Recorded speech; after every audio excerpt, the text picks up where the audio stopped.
Well, good afternoon, everybody. Good afternoon. I brought my toy with me. So I'd like to always ask at this time if you brought your smartphone or laptop or your home PC from home.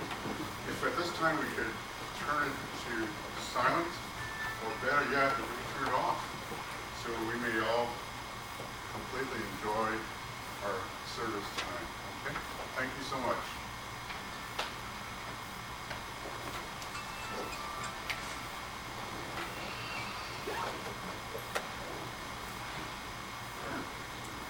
So please join me as we begin this service with a word of prayer. Almighty and our eternal God, thank you for being present here this evening in our service for our beloved Stan. God, you are a refuge and a strength, a very present help in times of trouble. We are grateful for the years of having Stan in our lives, and we look forward to the cherished thoughts and memories which we share today. Bless our precious family as we celebrate his life this hour. May your comfort and your strength prevail in all the days to come. Bring peace and sustaining grace to all of us present here today. Amen. Well, I'm Pastor Tony Rossi, and on behalf of the immediate family, I would like to say a warm thank you for taking the time out of your day to join us in this service commemorating and celebrating the life of Stan. At this time, Carla is coming to share with us Stan's story of life.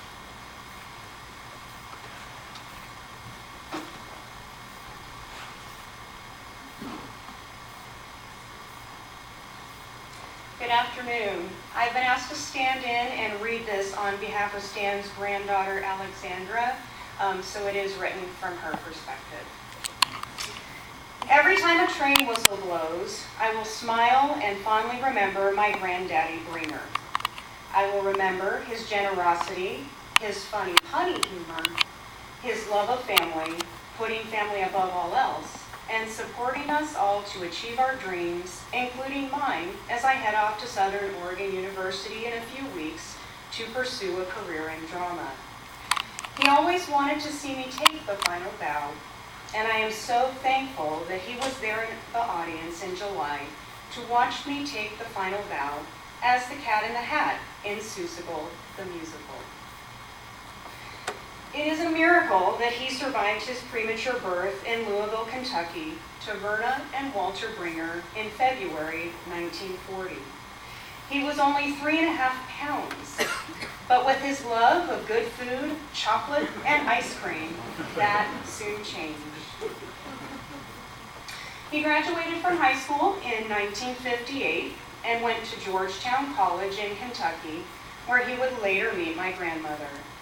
Stan first came to California in the summer of 1961 when his stepfather, who was a steward on the Santa Fe Chief, secured a summer job for my grandfather as a dishwasher on the Chicago to LA train.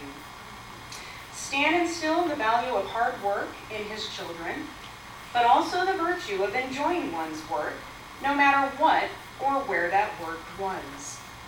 This was before the days of paper plates and plastic cutlery. The train sped along through the beautiful countryside, and Stan's affinity for California poppies blossomed from this journey as he scrubbed clean the California poppy patterned china. In the autumn of 1962, he met my grandmother, Mary Dean, at Georgetown College during a college drama production. He later took a sign language class that she was enrolled in, just so that he could spend more time with her, not talking.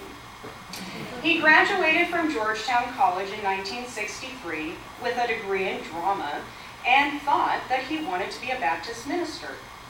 In the fall of 1963, he entered Golden State Baptist Seminary in Mill Valley, California, and kept in touch with Dee by letter. While he was studying, he joked about burning the candle at both ends, but for once, he meant it literally. He had a nighttime job working in a candle factory. It turns out that he did learn a few signs in the sign language class he took with Dee, and that class opened a door to a better job. In 1964, he started as a counselor at the California School for the Deaf in Berkeley.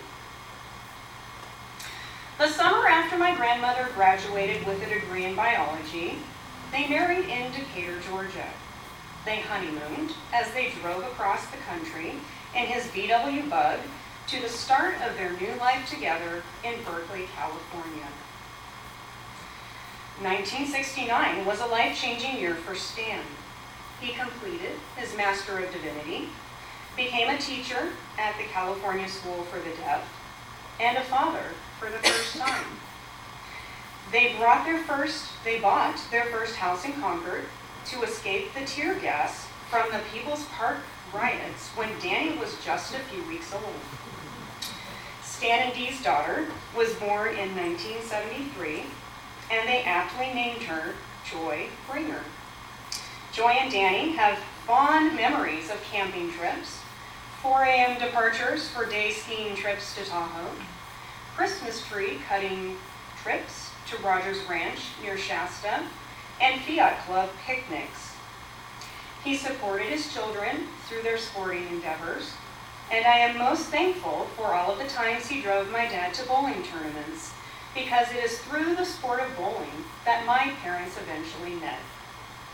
But it was in their soccer days that Stan was most vocal, and he was awarded with a World's Best Cheerleader trophy for enthusiastically leading the cheers at my dad's soccer games.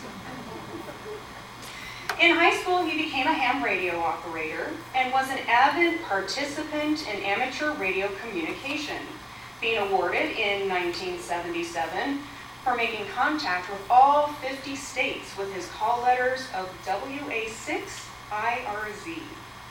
He would excitedly call Joy and Danny into the radio room to have them listen in when he made contact with Japan and other faraway places.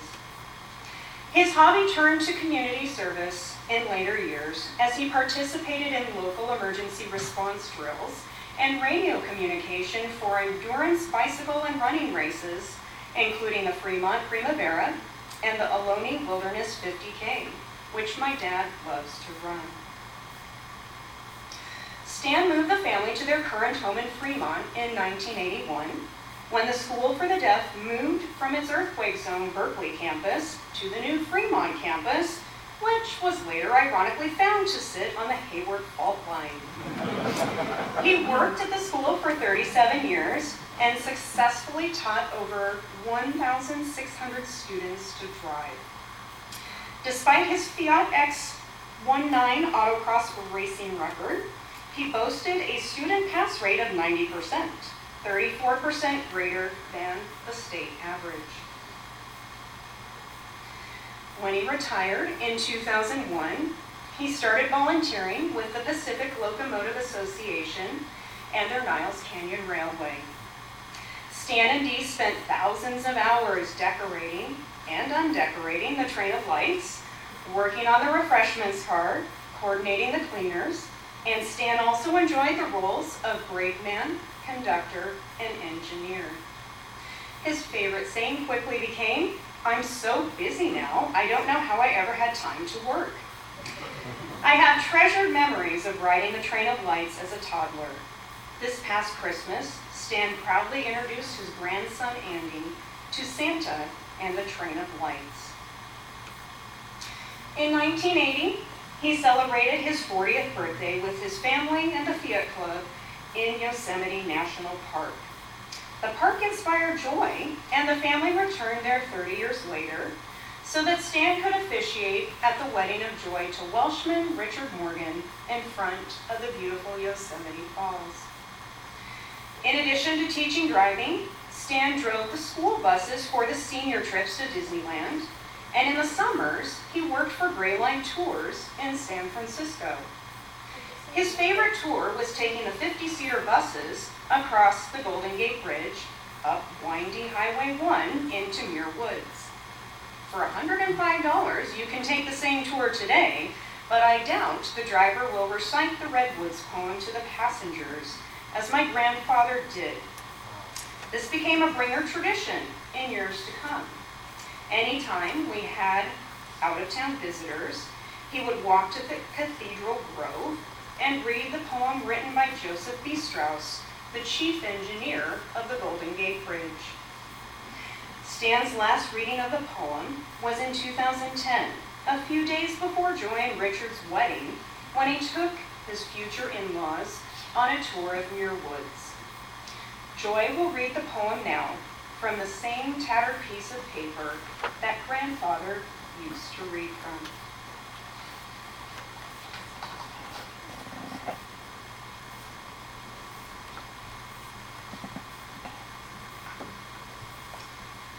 The redwoods, here sown by the Creator's hand, in serried ranks the redwoods stand. No other clime is honored so, no other lands their glory know. The greatest of earth's living forms, tall conquerors that laugh at storms. Their challenge still unanswered rings through 50 centuries of kings. The nations that with them were young, rich